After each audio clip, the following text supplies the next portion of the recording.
Welcome to the GMAT 700 plus math questions walkthrough. Let's start with a few words while you're here.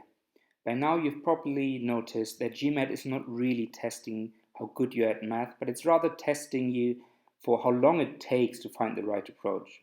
So in a sense, it is about your pattern recognition. How quickly can you see what type of question it is and what is the best way forward to solve it?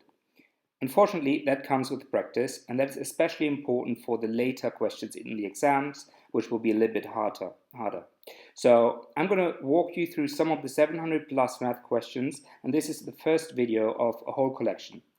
Let's get right into it.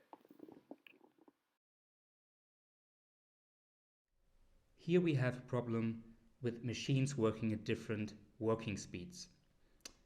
Working alone, A can complete a task in A days and B in B days. They take turns in doing the task with each working 2 days at a time. If A starts, they finish the task in exactly 10 days. If B starts, they take half a day more. How long does it take to complete the task if they both work together? Pause the video for a second, try to solve it yourself, and then we do it together. Okay, let's start by pulling out the important statements in here. So we've got two machines, A and B. They take turns and work 2 days each, and then they change. If A starts, it takes 10 days. If B starts, it takes half a day more, so 10.5 days.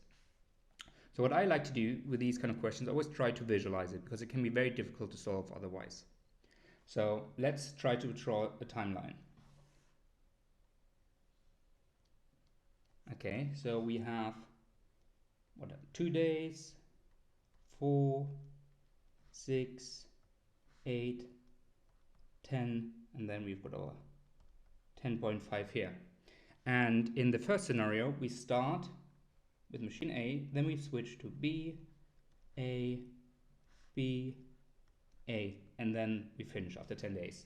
The second scenario, we start with B, then A, B, A, B, and we add another half a day of A. And in these two different scenarios, we produce the same amount because it was the same task we finish. So if we think about A and B producing in units per time, how much would you produce in that time? So in the first scenario, if we have a working speed of, let's call it A, then we would have 3 times 2 days. So we have 6A plus 1, 2, 2 days or 4 days for B.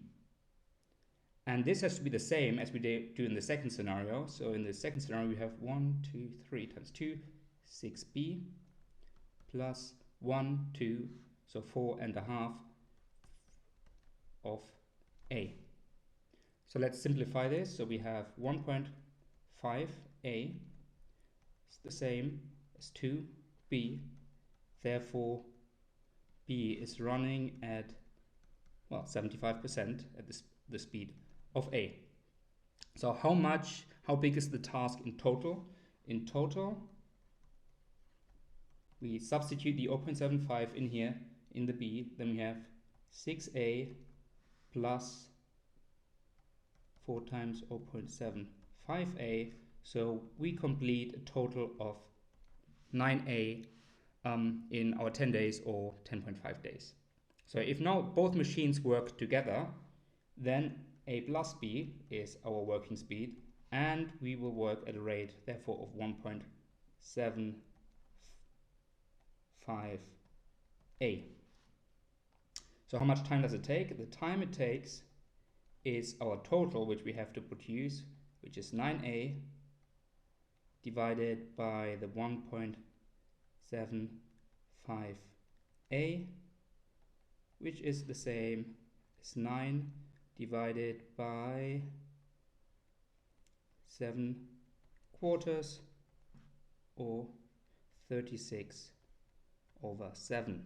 So the correct answer is D.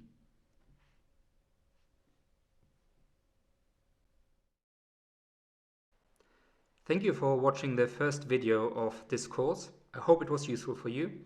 If it was, there is a whole collection of similar videos in the playlist with more math questions. If you want me to add more videos, let me know by liking the video or subscribing, and I will see you in the next video.